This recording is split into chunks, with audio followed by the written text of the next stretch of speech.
part 4, I believe, of the King Hauler 6x6 build is the transmission. I was going to do one for the front axle, but I got a little ambitious with that and got the front axle and the suspension all done and did not get any of it on film, but I will show you all of that in detail on the next video. This is the main transmission shaft, where this is the rear output, and on this end I have added that to the front end. So it's got the flat spot for the driveline set screw, just like the rear, and everything else goes together like normal. The only real difference is you mount the transmission about 1.5 inches to 1.75 inches further back on the frame, so that you have room for a front driveline, so it's not just straight up and down where you can't use it. So we'll start off with, I believe we start off with the top transmission shaft, and I've already put two of the E-clips onto the shaft where it shows that they belong. This chair out of the way. First off, we'll need this gear and put it so that that little flange faces out away from the E-clip. So it goes on there like that. And this gear that's got the splines cut on the inside like that, but not on the other side, go over that and clip onto that. Oh, see, I already started off wrong. I just got that the other way. So you want the side that the E-clip is closest to in the center, this end, and put that stuff on there. We'll need another E-clip. Let's see if I can do this.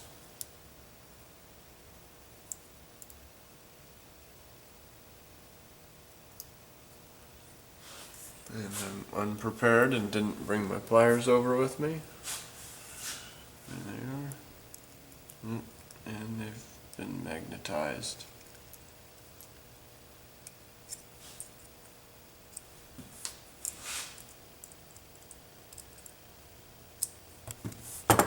This is a lot easier when your needle nose pliers aren't magnetic. And pull the clip off of where you're trying to put it on there.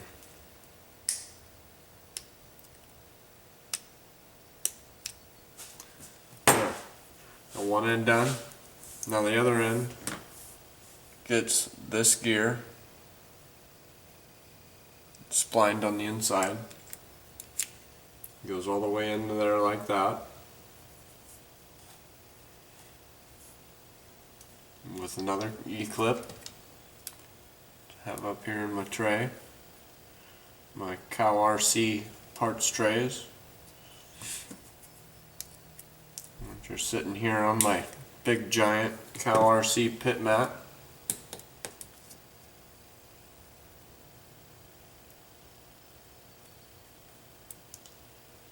Get this other E-clip on. And on top of that, you use the brass gear, the brass hex that's splined on the inside, and the gear that's got the hex in it.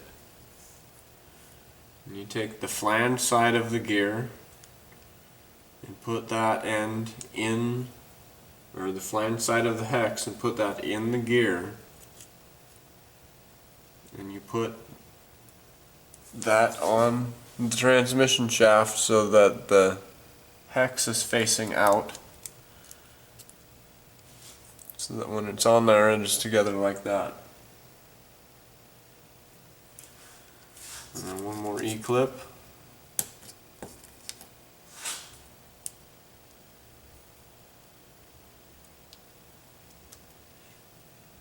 And the main transmission, the upper transmission shaft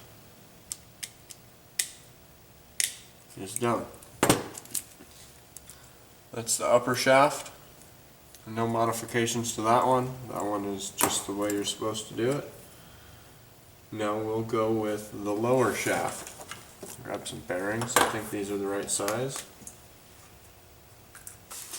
Alright, so I decided after about a half an hour of filming that I didn't want to do the transmission video the same anymore. I showed you what you needed to do to add a front output. That is just a piece of 3/16 steel rod welded to the end of the lower transmission shaft. Ground down nice and smooth with flat spot ground in it, just like the rear transmission shaft. And then all assembled with a RC 4-wheel drive 3-to-1 gear reduction unit and one of their 45 turn crawler motors. That's what I use in my other king hauler, works great. If you don't use the 3-to-1 gear reduction unit, they're really fast.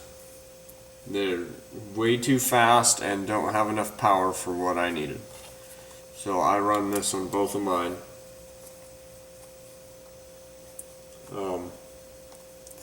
There's bearings in the ends and in a few of the gears, two of the gears inside. There's bushings on the other two, just because I didn't have the bearings in the correct sizes for that.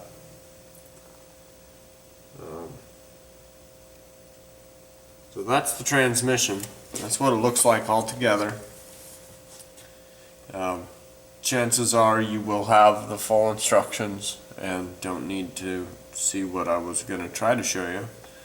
So it took me almost an hour to get it all together, reading the instructions.